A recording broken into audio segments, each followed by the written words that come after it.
Hey everyone, I'm Daniel Kohn, the editorial director here at Spin, and it's not every day you get to sit with a living legend, and we're here with Zander Schloss, best known for his work with the Circle Jerks, the legendary South Bay band, which is fitting because we are in the South Bay, but the man is about to embark on a new journey, a solo journey, and we're here with him to talk about the addiction. You have gone through a lot in your life with regards to that. Yes, I have, Daniel. I'm now 18 years sober. As of March 15th, I tried to get sober the first time on Cinco de Mayo, but ended up having a margarita. Like honestly, it isn't that easy. And you got to pick a date that you can remember. I think my sobriety date is the Ides of March. It's easy to remember. Easy to remember, yes. So what was the path that you took that led you to kind of, draw the line and say, this is it, I can't do this anymore, and I'm just on my road to recovery? Well, I mean, if I could be honest, I had a decades-long battle with heroin addiction, and against all of my will and common sense, I would use heroin no matter what the consequences were, and could not stop. The thing about it is that you want to stop and you're magnetically pulled because of the power. It's like you're treading water next to a whirlpool, a powerful whirlpool, and it's very, very difficult to turn the corner with that. But at any rate, when all chips were down, I think I remember, I'm going to describe a bottom, or at least my bottom. I had crashed the car, I had burnt down the house and lost my fiance, lost my job teaching at the music conservatory, and basically lied about the fact that I was doing heroin in the bathroom, and like, what kind of a monster do you think I am?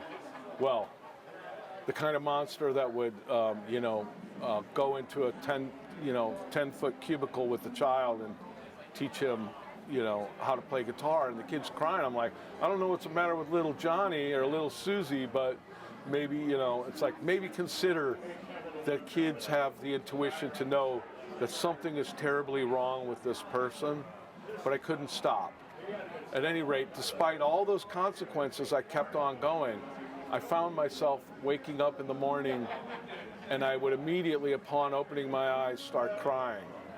One day, I woke up, and I'd already been crying in my dream. Wow. And I said to myself, well, this is the day I'm going to score enough drugs to OD, and that didn't work. That did not work.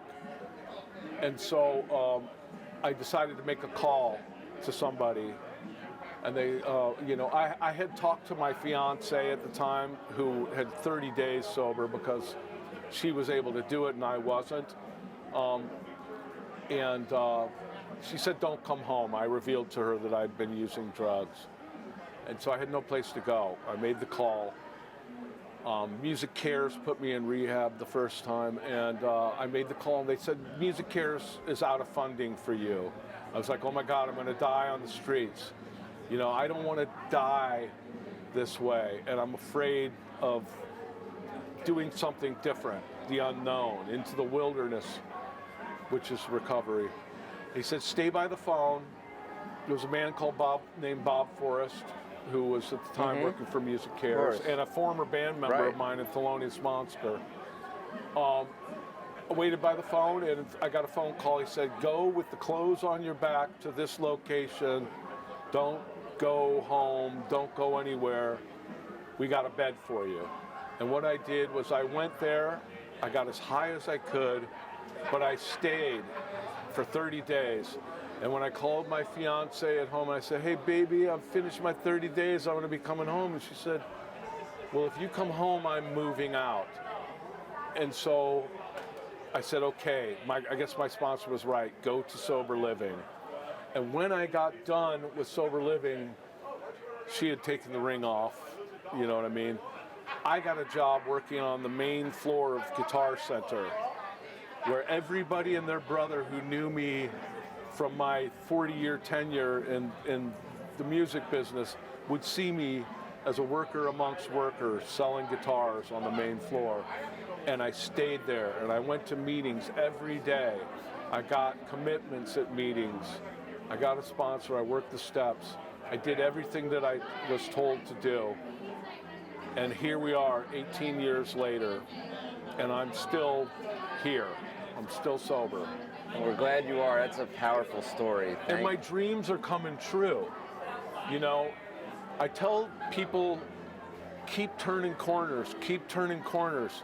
And you might turn a dozen corners and go, this is another shitty corner.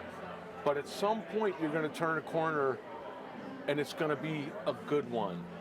Might not be the greatest. It might not be what you see in your definitive vision that says, this is what I need to be okay. But it's going to be a good one. You just have to don't pick up no matter what and keep turning corners. Is that the best advice you can give someone who's just coming out of recovery? Yeah, and I worked in treatment for 5 years, and the kids would ask me, what do I do? And I said, keep your head down. Put one foot in front of the other and try not to die. You know what I mean? Don't pick up no matter what. And what I mean by don't pick up no matter what, think about it. What I just described to you, I picked up no matter what the consequences were, and there were a lot of them. The only consequence for not picking up is a slight bit of uncomfortability and some work and some maintenance. You sometimes will feel this excruciating pain of living in your own skin, and you just gotta get through it. You gotta do some work around it. Absolutely. It seems like a lot of, at least addiction issues I've seen in my life, is due to a past trauma that hasn't been fully addressed, and then it goes to what you just said with the uncomfortableness, and that's how it manifests itself.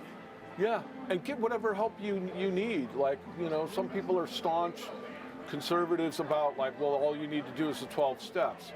That may not be the case for people that have family of origin trauma, PTSD, due to any emotional, sexual abuse, whatever. If you need to see a therapist, see a therapist. If you need to be on medication for depression, get on medication for depression. Don't be a fucking hero. You know what I mean? Do what you need to do to be okay, so that you can eventually be an example for other people. And that's what it's all about for me. I can be of service to the world by being an example of somebody who has individuated in his sobriety and walked slowly, step by step, towards my dreams. It's powerful. It's the most powerful thing you can do.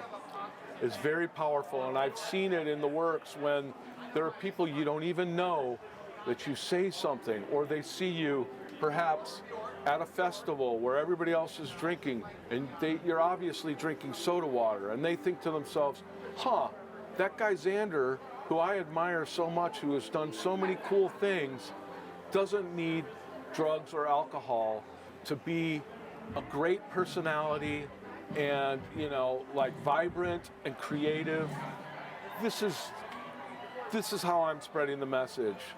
You know, maybe not so much doing interviews all the time, but just by individuating and being myself and being, you know, both feet on the ground, happy. It's amazing. It's amazing. So, before we close out, is there anything you want to tell the camera? Well, I got a solo record out on streaming services from Blind Owl Records called Song About Songs. And I have just made my second solo record ever. And at 60 years old, embarking on a solo career, with my sobriety intact for 18 years, I've been able to achieve something that I was terrified to do, and become emotionally vulnerable enough to let people hear my heart and my words and my soul and say, hey, this is the real, authentic Zander, not the drug-addled, heroin, drunk swagger Zander, but this is the real me. So my second record, I got a single coming out next week, first single from my second record, produced by Alan Johannes, who you probably already know. And a video following shortly. Amazing. And we'll be releasing the full record probably in the fall. Sweet, thanks. I'd like to give a shout out to my manager and dear friend, Tom Carolyn.